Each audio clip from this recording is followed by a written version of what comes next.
Hey, what's up guys? Ryan Schultz here from E39 Source in San Diego, California. Today, a service, or should I say services, in review on this 2002 E39 M5. We've had the privilege of servicing this car for a couple of years now for the owner, and he's been through our process, starting with the multi-point inspection, and kind of built out a couple of work orders there in phases over the past few years. So now we're really on to just the small nitty-gritty stuff, the extra above and beyond cherry on top type services, which are sometimes the most fun to get to. Those are the things that maybe make the biggest cosmetic impact in the car. But this particular M5 is easily in the top 1% of what we see and do here. And we see the entire array from $7,000 examples that were fit for the crusher that are being slowly put back together to cars like this. A 2002 55,000 mile fully loaded E39 M5. This is really the cream of the crop, and we couldn't let this one escape before getting a video on it. So there'll be plenty of time to get a look at the inside, the outside, just the incredible condition that this car is in, front, rear, top, bottom, interior, and exterior. But before we get into at least the interior here, I've prepared a list of the services that we've completed over the past several years, and they're in no particular order, so bear with me as we jump around from some cosmetics to interior to suspension and tires and brakes and wheels, and you name it, we've touched it on this car. So our process starts with the multi-point inspection. That's 110 points, painstakingly going through the entire car and providing a ton of detail on the unique strengths and weaknesses of this specific car. Everyone's different. They all started life as the same way, but they've gone in very different directions over the last 2 to 2.5 decades. So that is really an ideal place to get an idea for what's needed and what's not. We replaced all 6 brake hoses with stainless steel. This is a must-have service for essentially any E39. There's a hose at each caliper, of course. Those are rubber. The rears in particular start to dry out and crack at the fitting that feeds the caliper. So that's definitely something you don't want to overlook.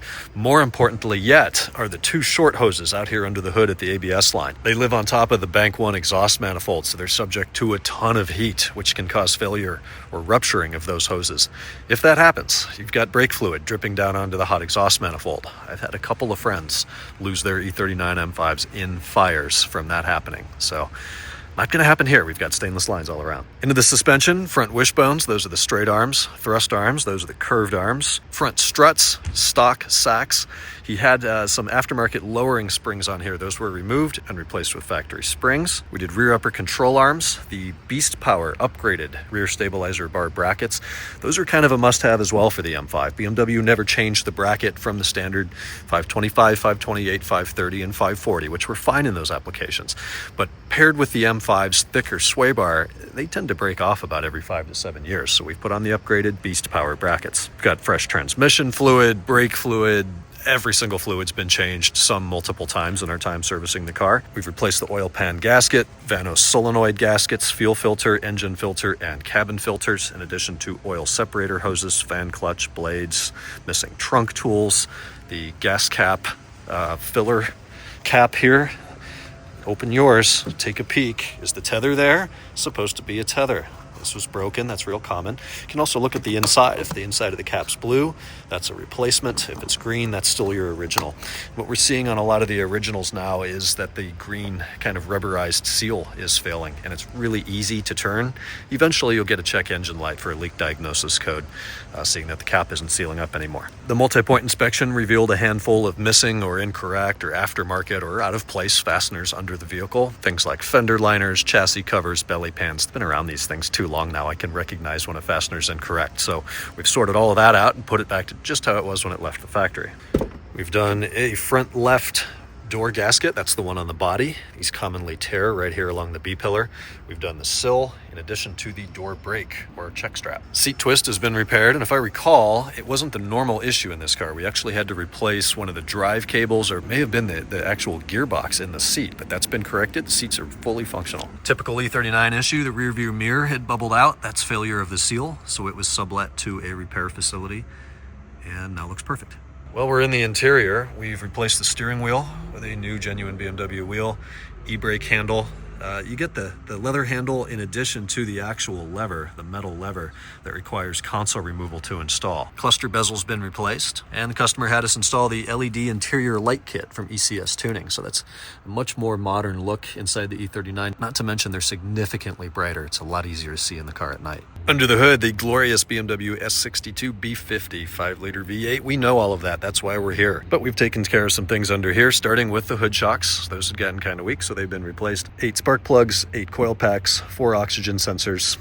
Again, we're out of order here, but inside of the shifter carrier rebuild, drive shaft service, center exhaust bushings, thermostat, valve cover gaskets, battery, engine belts, power steering, reservoir O-ring, E46 M3 oil cap. Kind of a hack to keep those from leaking. It seems that the factory BMW ones just, after a few hundred miles, start to run down the valve cover right there. I think we already mentioned engine air filters, cabin air filters, and see he's even got a nice fresh white coolant expansion tank here. None of that yellow stuff on this car. Back to the rear axle, we took out the differential, resealed the differential, of course changed the fluid, drain and fill plugs at that time, did the differential bushings with a unicorn egg in the front and factory rubber bushings in the rear. Both bumpers have been replaced with new genuine BMW bumpers, of course painted carbon black to match the body. These are the PDC bumpers, and he elected to do the side impact strip trim as well. So we've got a perfect paint match, and we'll get into the paint on this car. This is the best carbon black paint I have ever seen, and we've seen a lot of carbon black M5s in here. But fresh bumpers go a long way. Of course, paired with the bumpers, we've got fresh pork chops correctly installed. Windshield has been replaced with genuine BMW glass, and of course a fresh windshield seal. At that time, we did the cowl trim and side grille extensions, as BMW called them as well. And while we're up here at a previous service, we've replaced the firewall trim, which of course had dried out, cracked out, and mostly fallen apart. Here's an idea of the level of detail we've gone into on this car. This clip back here for that vacuum hose was missing. It was broken. The metal bracket, I believe, was there, but the plastic clip was broken. Not anymore. We've even got a fresh plenum M badge. The old one had kind of faded. And as we do on most E39s, these are the European spec Hella headlights. Of course, xenons. It's a plug-and-play swap for your 2001 Plus. Okay, we'll get back inside now. Notice a few little goodies and details here. Gone is the wood trim of the early 2000s. It's been replaced with this set, which the customer supplied for us. I'm not totally sure what it's called. I don't remember the specific name for this, but it is imported from Europe, and I don't know how he found this in this condition. There's not a mark in it. It must have been polished or was purchased as a new set, if still available. I'm not sure. It's even got the TPMS cut out. Center console armrest tray and handle have been replaced, in addition to the little cubby door and the tray all the way up here at the front. It's really common to see a bunch of scratches in there. The finish will start to peel, or this door doesn't come open nice and slow like that. It springs open as the dampener has failed. While we're here, we'll see a full button panel for full leather M5s. You couldn't get rear sunshades with the full leather, which we do have here. That's an entire leather wrapped dash, lower B column trims, steering column, full door panel, you know the drill. And the leather in here is really in amazing condition. There's no tearing or splitting open at the seam there where we usually see that. Center dashboard has been replaced. These very commonly crack in the corners. I'm not sure why. Maybe it's a weak point in the plastic, or people get mad and start punching them in traffic. Into the glove box this visit, actually, we noticed that the flashlight was missing. It just wasn't here. So it's been replaced, and there's one that actually works since it's brand new. Also during this service, we replaced both seat side trims. These were cracked and just kind of scuffed in the fronts, and then most of them, they break back here at the hinge, and that allows them to make a ton of rattling noise over bumps. Take a moment and appreciate the leather quality in this door panel. I mean, it's clear there's never been kids and dogs, and this car's never been used as a four-door sedan. So it is matte, not scratched, not shiny, just incredible condition. Having said that, there were a few imperfections throughout the car that during a previous service, maybe sometime in the last calendar, we had our leather specialists come out and touch up some small marks. Not re-dyeing, but spot touch up. And you'll be hard pressed to find anything that really stands out at this point. Let's talk about exhaust for a minute. He's got pretty much the same setup that my M5 has, with one little bonus. He's got brand new genuine BMW catalytic converters, both bank 1 and 2. He had some efficiency codes there. We didn't want to play around with any sort of frowned upon coding or programming to try to bypass that. We didn't want to go with aftermarket stuff that we know won't last long. So brand new factory cats. Those cats are now welded to the Rogue Engineering Diablo X pipe. And in the back, we've got beautiful Eisenman Race 4x76mm exhaust. Wheels are still chrome shadow. You wouldn't expect anything less on this vehicle, wrapped in fairly fresh Michelin Pilot Sport 4S tires. You might be able to see the window tint on here. This is Lumar Formula One Stratos 70% film. He didn't want a dark look, didn't want to smoke the cabin, but we do want that protection. This is 99% of ultraviolet light, which ultimately is what will bake the interior. Not only in terms of heat, but fade out all that leather, make it really hard and nasty. And that sort of damage is really difficult to recover from. So I can't speak highly enough of window tint. It doesn't have to be dark. Those days are gone. You can have something light like this. There's a little bit of a blue tint. Maybe it's my polarized sunglasses, but I think it's a great look and you can't beat the protection. Take a look inside the trunk. One more thing we did on this particular service. This trim in here, for whatever reason, seems to have shrunken. My theory is the dark paint holds a lot of heat. If the car's left out in the sun for even a short while, that heat's got to go somewhere. And I think it shrunk the interior carpeting here. So there's 3 black plastic fasteners that hold this carpeting onto the body. And those were in the wrong position. They couldn't be clipped in. Anytime we try to pull and stretch and adjust the fastener, it would just break the fastener. So this carpeting has been replaced in addition to the fasteners and now looks perfect. Over here we've got a Mark IV navigation computer replacing what the car originally had when it came to us, which was some aftermarket total junk, Dynavan or Eonin, one of those. Just hacks up all the factory wiring, doesn't fit in the dash.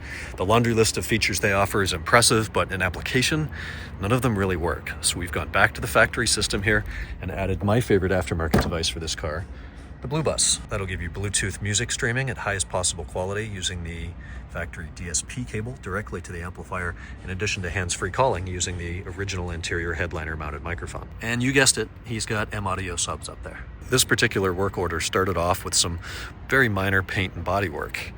I don't recall exactly what happened, but he had some very minor scratches up here in the hood, if I recall, right in this area here. So I'll put some clips in. I got some clips of the hood, and the rear left door also had some scratching that has since been repaired, but here's what it looked like originally.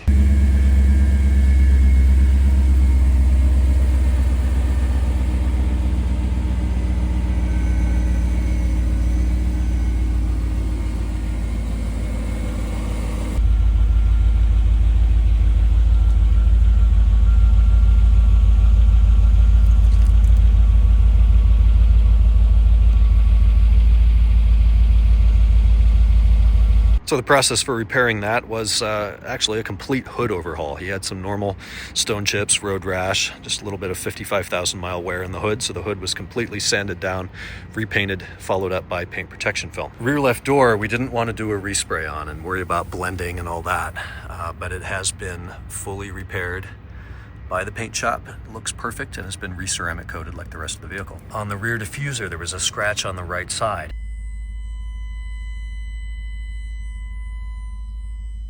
Diffuser had been replaced in the past, so no need to do that again. Anything you see there is a reflection of that leaf, but it's been refinished and the scratch is gone.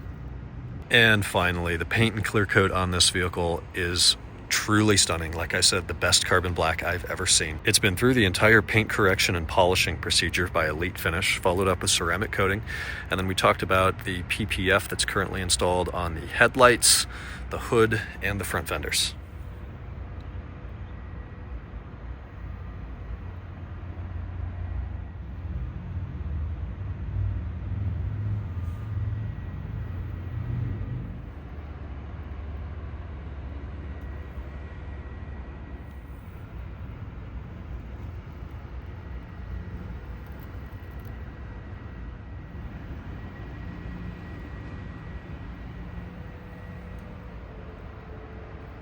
Before we wrap up, let's get another look at this interior. The leather, the seats, the headliner, everything in here. It's just like stepping into a time capsule from about 2002 when this car was made.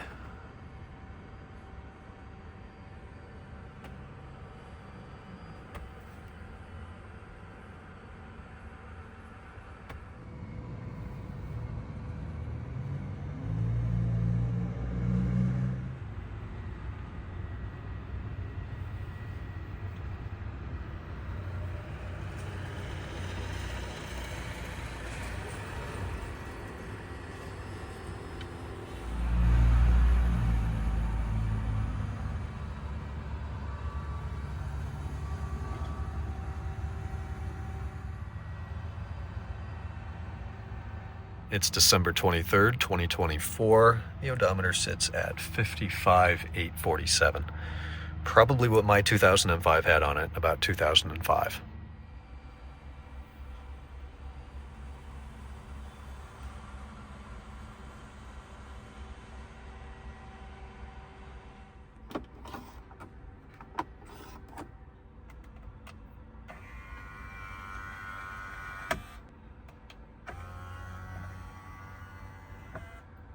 Okay, we're going to wrap this one up. This 2002 M5 is ready to get back to its home. I know the owner's very excited to pick this up. In fact, he's swapping one of his other M cars for this one here in about an hour. Thank you very much for watching this service and review. If you have any service inquiries or questions in general, email me, ryan@e39source.com. I'd love a chance to work with you and your special BMW. Thanks again, guys. Talk to you in the next video.